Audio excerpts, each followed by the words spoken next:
Hey, Caden, what's up? Hey Dave, how's it going? Good. How can I help? Yeah, so I am 21 and I'm about to graduate college, and it's always been a dream of mine to own a Mustang. And I wanted your opinion on how much I could spend on that without messing up any of my other financial goals. Give me money? Yeah, so I'm going to graduate debt free in December, and thanks to my parents, and then I worked through high school to help contribute to that. I have about 13,000 in a Roth IRA and about 14 in the bank, 14 grand. And you're graduating from, did you say Uh, college or four-year high school? college. College. With a degree College, in yeah. what? Ag business. Cool. Have you got a job? Yeah, so I have a job lined up starting in September, and so that will be a full-time job as I finish up school part-time. Good for you. How much will you be making? So that will be about 45 base salary, and then I'll go up from there with commission and bonuses. Good for you. Well done. What are you driving now? So right now I have a Subaru Crosstrek, and I'm using it for my internship, and then I would sell that to buy the Mustang. Yeah, what's it worth? About 13 grand. Okay. All right. Well, I love cars, so I get your dream, okay? Unless you're Okay. talking about the new Mustang, which I think is ugly as crud. But anyway, I love cars. And you know, I got a weak spot for boats. I just got some Mastercraft boats. I always wanted a Mastercraft ski boat, and I've had Mastercraft ski boats for years. And I just got the brand new ones. They're just amazing. So I love things with motors. I'm a redneck. I love them. Okay, so I'm with you. Um, but what I have learned is that I want my dreams to be done in such a way that they don't become a nightmare. Is that okay?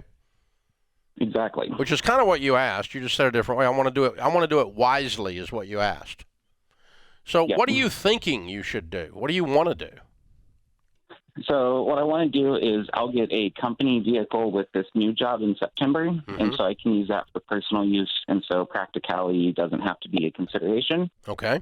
And so I would sell my current vehicle, and then I'm trying to figure out how much more I can put on that and get, newer, better, faster. You know how that goes. Okay. So, I mean, you've looked at Mustangs. You've been thinking about this. What are you thinking about? I'm thinking about 20 to 25,000, but to me, I've always been kind of a tightwad, and so that's a big number for me. Okay. I think you're in range. The range that we use is A, you pay cash, and you'll be debt free when you do all of this, if I understood you right, correct? Yep. And B, you don't want vehicles, things with motors and wheels, to add all together, because they all go down in value, to be more than half of your annual income. If you're making 45 and you have a car that's worth 20, I mean, that's okay. It's not the end of the world. I'm glad you didn't call me up and tell me you wanted to lease a new one.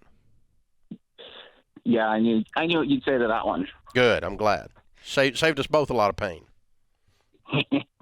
So here's my Well, thinking. that answers my. You've got the company car, so this one's going to be sitting around a whole bunch, isn't it? It's just kind of a weekend driver, essentially? Yep. Yeah.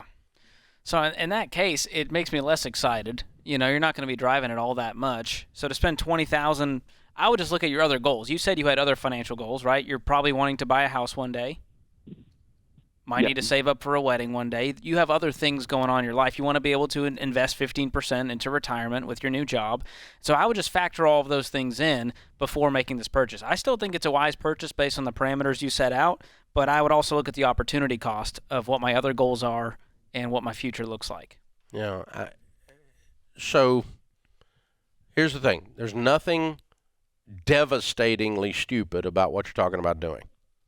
But you are parking $20,000 in something that's not going to go anywhere.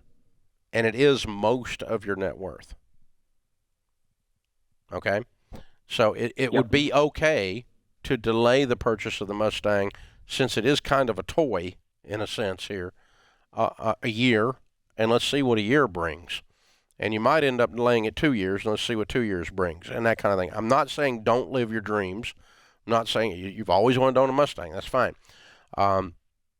Now, if you'll select the particular Mustang that you're going to buy very carefully, in terms of mileage, cleanliness, and the uniqueness of the particular car, what it's got in it, how it's built, all that kind of thing, that could ensure that you could resell it quickly and easily if you ever wanted to, say, fall in love and you wanted to buy a house with said queen more than you wanted said car.